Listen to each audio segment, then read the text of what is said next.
그들에게 공공의 질서는 매우 중요합니다. 공공을 위해 개인이 튀는 행동들은 삼가고 또 삼가합니다. 우리 속담에도 모난 돌이 정 맞는다고 합니다. 예로부터 두각을 나타내는 사람은 남에게 미움을 받게 되는 모양입니다. 역사에서 모난 돌이 두들겨 맞는 경우는 흔하게 볼 수 있습니다. 명나라 황제 주원장은 황실의 권력을 지키기 위해 튀는 돌들을 가차없이 처단하였습니다. 몸을 낮추고 겸손했던 사람들은 살아남을 수 있었지만 권력에 취하고 오만했던 자들은 숙청되었습니다. 여기 눈에 띄는 돌 하나가 있습니다. 다른 것들과는 좀 다르게 생겼군요. 일본인들은 이런 돌을 그냥 두지 않습니다. 때려 부셔서라도 다른 돌들과 맞추어야 합니다. 그것도 안 되면 차라리 제거해버리고 다른 돌로 바꾸어야 직성이 풀립니다. 그들은 어떠한 경우에라도 질서를 무너뜨리는 짓을 용납하지 않습니다. 이렇듯 사람의 심리에는 튀는 사람을 용납하지 못하는 마음이 분명 존재하고 일본인은 이런 심리가 특히 강합니다. 과거 일본 사회에서는 새로운 일을 꿈꾸기보다는 하던 일을 계속하는 것이 주위 사람들을 위해서나 또 자기 자신을 위해서도 가장 좋았습니다. 엔지니어를 꿈꾸는 대학생이 전공을 살리기보다는 가업인 우동집을 잇는 경우도 일본에서는 흔한 일입니다. 가수 지망생이 음악이고 나발이고 다 때려치우고 집으로 돌아가 생선 가게를 잇기도 합니다. 요즘 취업난이 심각한 우리나라 청년들은 이런 일본 청년들을 보며 이렇게 말하기도 합니다. 이을 가업이라도 있어서 좋겠다. 최소한 취업 걱정은 안 하겠네. 반대로 일본 청년들은 이렇게 말합니다. 이을 가업이 없어서 좋겠다. 최소한 하고 싶은 일은 마음껏 하며 살겠네. 하긴 생각해보면 적게는 수십 년, 많게는 수백 년 이어져 온 가업이 자신에 대해 끊어진다면 적지 않은 죄책감에 시달릴 것도 같습니다. 전통을 끊어버린 것에 대한 어른들의 따가운 눈초리, 그걸 견디기란 쉽지는 않을 것입니다. 내가 하고 싶은 것들을 할 것인가, 아니면 집안의 전통과 가업을 이을 것인가, 일본인들은 참 고민되겠습니다.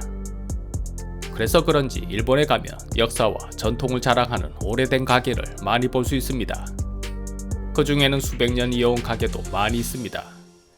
조사에 의하면 일본에서 100년 이상 된 가게나 기업은 무려 27,000여 개나 된다고 합니다. 블룸버그의 2019년 자료에 따르면 전 세계 200년이 넘은 회사 8,785개 중 3,937개가 일본에 있다고 합니다. 무려 전체의 44.8%를 차지하는 것입니다.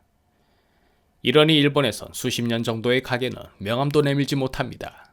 일본에서는 이렇게 오래된 가게를 신이세라고 합니다.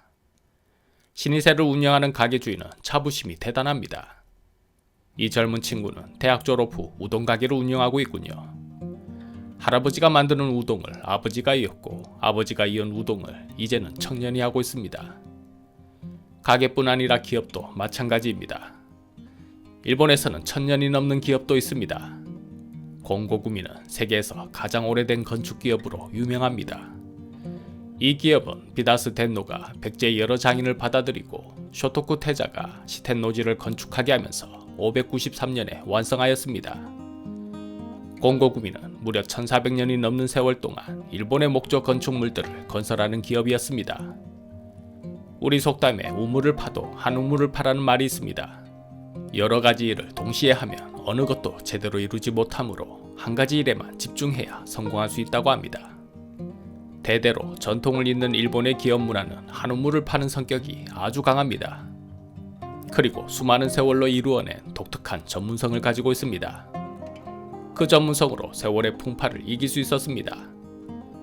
대대손손 이어져온 노하우가 있기에 자신들의 분야에서만큼은 독보적입니다. 그래서 충성 고객도 많이 있습니다. 일본인들은 한번 충성 고객이 되면 웬만해서는 다른 것으로 바꾸지 않습니다. 그래서 오랜 전통의 일본 가게들은 쉽게 망하지 않습니다. 그렇다면 일본인은 왜 이렇게 가업을 이으려는 마음이 강할까요? 부모는 자식들에게 좋은 가업을 물려주려 하고 자식은 가업을 잇는 것이 도리라 생각합니다. 그러한 것들에는 역사적인 이유가 있습니다. 지금부터 그 이유를 알기 위해 일본의 역사를 들여다보겠습니다.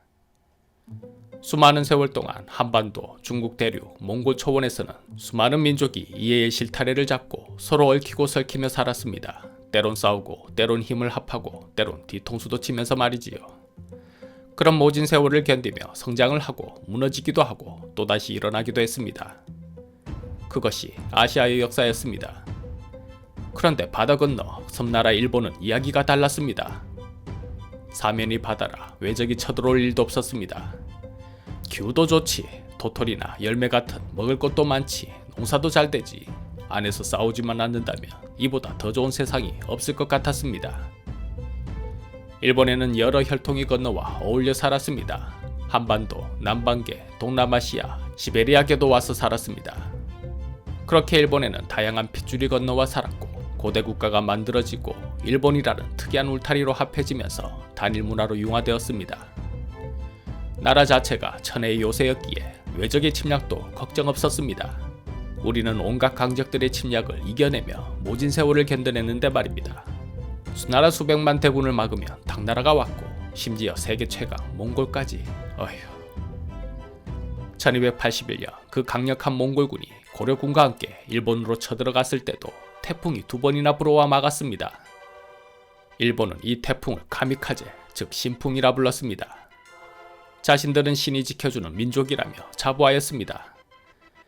이렇게 최강 몽골도 두 손 두 발 다 들 정도이니 큰 걱정 없이 자기들끼리 잘 먹고 잘 살면 되었습니다. 그래서 더 철저하게 세국 정책을 유지했고 자신들만의 독자적인 문화를 키웠습니다. 그런데 사람이 우리끼리 사이좋게 살자고 하면 그렇게 되겠습니까? 누군가는 힘이 있고 누군가는 약할 텐데 힘센 사람은 약한 자의 것을 뺏고 싶었습니다. 옆집 마누라가 더 예쁘면 가서 어떻게 좀 하고 싶었습니다. 그러나 바다로 둘러싸인 섬나라에서 그런 마음을 가진다면 질서는 무너지고 싸움만 벌어질 것이 명백하였습니다. 만약 싸움에 지면 달아날 곳도 없었습니다. 섬나라는 외적이 쳐들어오지 못한다는 장점이 있었지만 밖으로 나갈 수 없다는 단점도 있었습니다. 그렇기 때문에 싫든 좋든 일본인들은 안에서 사이좋게 지내야 했습니다. 일본인에게 공동체에서 사이좋게 지내는 일은 선택이 아닌 의무였습니다. 이것이 일본의 대표적 사상 화입니다. 일본인은 와로 발음합니다. 일본 역사에는 신으로까지 숭상되며 존경받는 인물이 있는데 그가 바로 쇼토쿠 태자입니다. 그는 17개 조의 헌법을 발표했었는데 그중 가장 먼저 나오는 것이 와의 강조였습니다. 와의 한자를 풀이한다면 벼화의 입구자입니다. 즉 서로 사이좋게 밥을 나누어 먹는다는 뜻입니다. 우리에게 한이 친근한 단어이듯 일본에게는 와가 그렇습니다. 우리의 전통의상을 한복이라 부르듯 일본 전통의복을 와후쿠라고 합니다. 우리 음식을 한식이라고 하듯 그들의 음식을 와쇼쿠라고 합니다.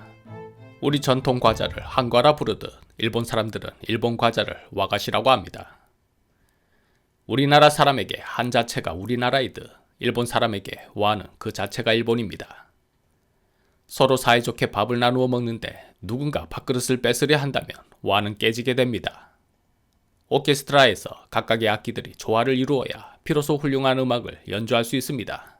누군가 더 튀려고 하거나 악보에도 없는 엉뚱한 연주를 한다면 조화는 깨집니다.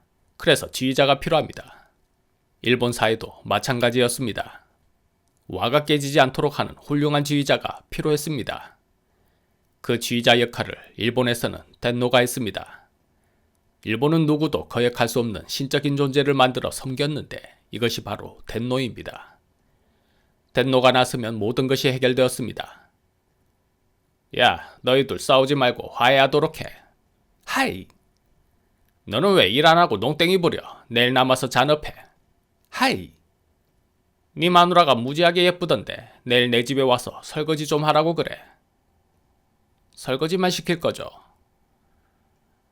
덴노는 신적인 존재이므로 누구도 감히 그 자리를 넘보지 않았습니다. 그 혈통은 초대 진무에서 시작하여 지금의 나루히토까지 그 정통성이 단 한 번도 바뀌지 않았다고 합니다. 일본의 주장에 따르면 말입니다. 그러나 덴노의 지휘 아래에서도 사람의 욕심은 어쩔 수가 없었습니다. 세력이 전국 여러 갈래로 갈라지고 각주의 지배력을 가지는 영주가 탄생하였습니다. 이 영주들은 중앙정부의 통제를 받긴 했지만 자치권을 가지고 있고 자기들의 주에서는 왕과 다름없는 권력을 가졌습니다. 하지만 아무리 큰 권력을 가졌다 하더라도 신적인 존재 덴노는 어찌하지 못했습니다. 그 정통성을 훼손한다면 한순간 공공의 적이 되므로 살아남기 힘들 것입니다. 마치 후한 황제를 무력 억압한 동탁을 치기 위해 18로 제후들이 모인 것처럼 말입니다.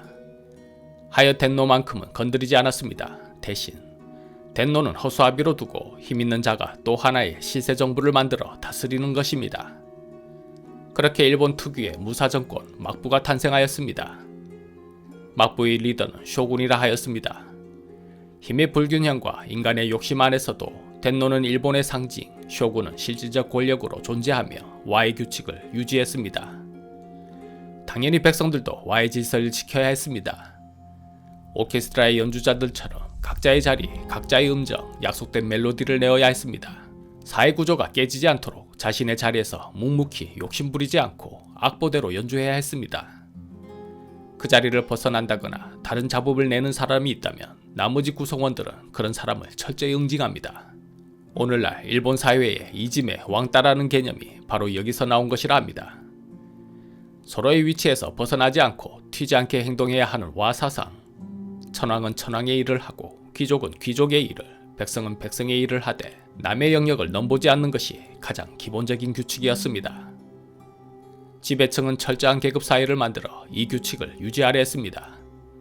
천황 밑에는 막부의 수장 쇼군, 지방에는 영주인 다이묘가 각 지역을 다스렸습니다. 에도 시대는 철저한 계급 사회였고 그 속에서 와를 깨는 자가 있다면 가차없이 처단했습니다. 5가구 공동책임제라는 연자재성 행정제도도 만들었습니다. 마을 사람들끼리 서로 감시하게 만들고 그 안에서 와를 깨는 자가 생기면 마을 전체에 책임을 물었습니다. 그래서 나 하나의 잘못은 곧 마을 전체의 피해였습니다. 목수 다나카시가 우동집을 차린다고 합니다. 그것은 와의 질서를 해치는 짓이야. 목수는 남의 일을 해야지 왜 남의 영역을 탐내는 거야. 왕따에서 정신 좀 차리게 해야겠어. 왕따로 될까요? 무라하치부 정도는 되어야 잘못한 것을 알지 않을까요? 무라하치부는 공동체 전원이 와를 해친 자와 그 가족들에 대해 아예 투명인간 취급을 하는 것입니다. 그래, 그게 좋겠네. 며칠 후, 그래도 우동집을 차린다고 합니다. 결국 내가 나서야 하는군. 말로 안 되면 칼을 쓸 수밖에. 사무라이는 와를 흩트리는 다나카시를 베어버립니다. 이렇게 일본 백성은 하던 일, 하던 영역에서 벗어나 남의 영역을 침범하면 미운 털이 제대로 박혀 공동체로부터 왕따를 당하거나 심지어 죽임을 당하기도 했습니다. 일본에 가면 수백 년 가업을 이어온 맛집이나 장인들이 많이 있습니다. 그 가게들은 장사가 잘 되어도 크게 늘리지도 않습니다. 언제나 그 자리, 그 규모로 소박하게 장사합니다. 우리나라에서는 장사가 잘 되면 체인점을 공격적으로 늘리고 잘 안되면 간판을 내리고 다른 업종으로의 전환도 무척 빠릅니다. 그러나 일본은 그렇지 않습니다. 옆집 메뉴를 따라하지도 않고 장사가 안된다 하여 쉽게 업종 전환도 하지 않습니다. 그렇게 하다보니 수백 년의 전통을 잇는 작은 가게들이 많이 생겼고 그 전통이 아직까지 이어져 오고 있습니다. 그 이유의 중심에는 일본의 와 사상이 있었습니다. 신이만 물러나옵니다.